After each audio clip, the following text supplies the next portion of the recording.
All right, today we're getting into a story that's going to make you look at every cute toy just a little bit differently. This is a wild one. Let's get into it. I mean, think about that for a second. Can a toy, something made of plastic and fluff, actually kill you?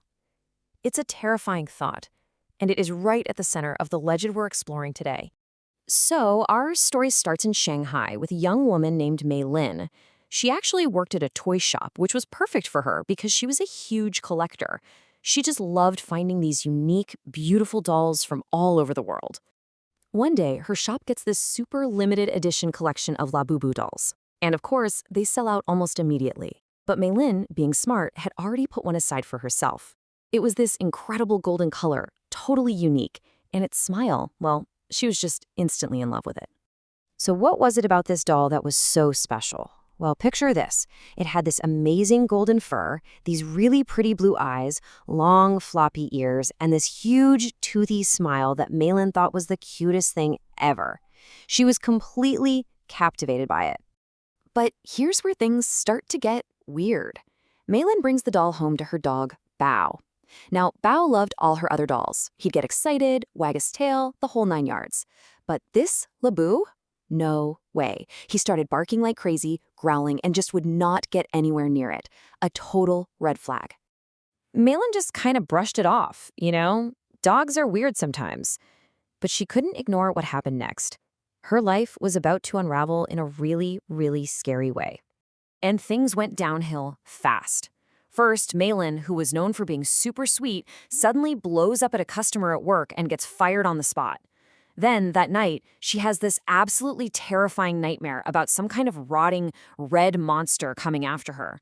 But the real horror? She wakes up with a gasp, and the Labubu doll is sitting right on her chest, staring at her.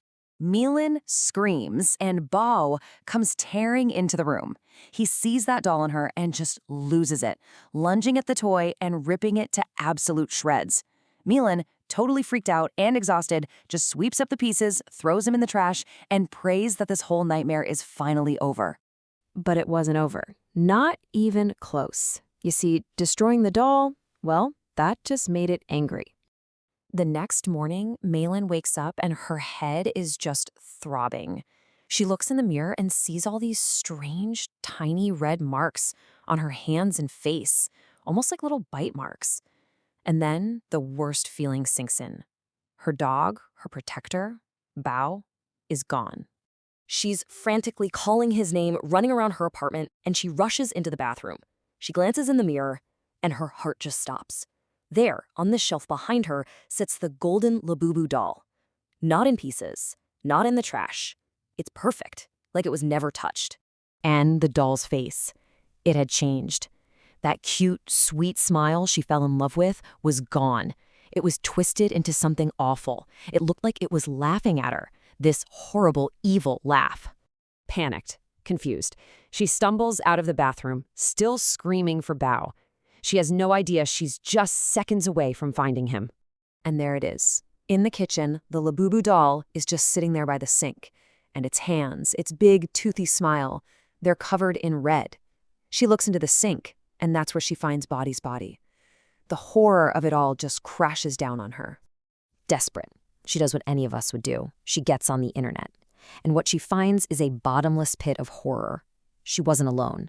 There were stories from all over the world. People claiming their Labubu dolls were haunted, that the dolls were biting them. People whose lives fell apart right after getting one. They'd lose their job, get sick, or someone they loved would die. This wasn't just her doll. It was a global curse. Mei Lin finally understood she was dealing with something truly evil.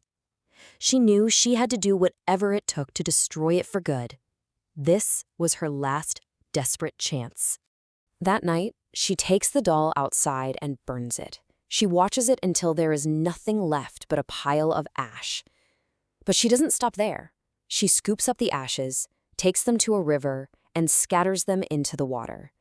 She finally thinks she's free, and she even calls her sister to tell her everything that happened. But the next morning, Mei Lin was found dead in her home. And here's the final, soul-crushing detail.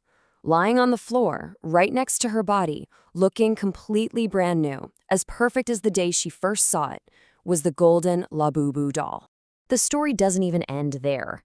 They say Mylan's friend from the toy shop, not knowing the story, took the doll. The curse continues. This whole thing has led to theories that these dolls are vessels for an ancient demon, Pazuzu. Things got so bad that Labu dolls have actually been banned in some countries, and people have even brought in priests to perform exorcisms on them. So, is it all just an urban legend? A spooky story made for the internet? Or is there something truly sinister hiding behind that cute, toothy smile? The next time you see that must-have toy that everyone is lining up for, you might just think twice before bringing it home.